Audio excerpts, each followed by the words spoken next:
દર્શક મિત્રો, શિનો સમાચારમાં આપ સૌનું હાર્દિક સ્વાગત છે।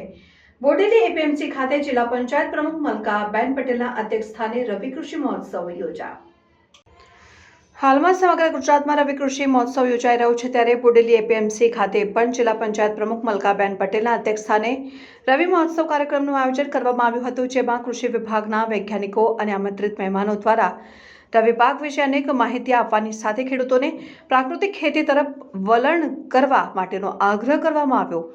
અત્રે ઉલ્લેખનીય છે કે કાર્યક્રમના સ્થળ ઉપર અનેક પ્રકારના સ્ટોલ ઊભા કરવામાં આવ્યા હતા, જ્યાં ખેડૂતોને સરળતાથી ખેતી વિષયક માહિતી મેળવવા પામી હતી। આ કાર્યક્રમમાં જિલ્લા પંચાયત પ્રમુખ, તાલુકા પંચાયત પ્રમુખ, શિક્ષણ સમિતિના ચેરમેન, પ્રાંત અધિકારી, તાલુકા વિકાસ અધિકારી સહિત મોટી સંખ્યામાં ખેડૂતો ઉપસ્થિત રહ્યા હતા। રિપોર્ટર ઝહીર સૈયદ, શિનોર સમાચાર ન્યૂઝ, બોડેલી, છોટાઉદેપુર। બોડેલી એપીએમસી ખાતે રવિ કૃષિ મહોત્સવ 2 દિવસીય 6 અને 7 તારીખ અને પૂરા છોટાઉદેપુર જિલ્લામાં 6 તાલુકામાં રવિ કૃષિ મહોત્સવ 2 દિવસનો યોજવામાં આવેલ છે। આજે ખૂબ મોટી સંખ્યામાં ખેડૂત મિત્રો અહીં ઉપસ્થિત રહ્યા, સાથે સાથે પદાધિકારી અને અધિકારીગણ પણ અહીં ઉપસ્થિત રહ્યા। આજના કાર્યક્રમમાં અહીં વિવિધ સ્ટોલ પણ અહીં આપવામાં આવેલા છે।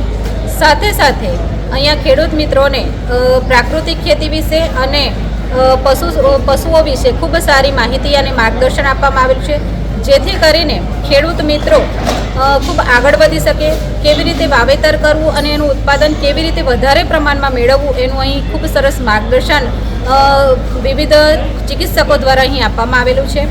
અને 15 લાખ કરતાં પણ અંદાજિત 15 લાખ કરતાં પણ વધારે રકમની અહીં યોજનાઓની સહાય પેટે પણ અહીંને ચેક અને એનાયત કરવામાં આવેલા છે।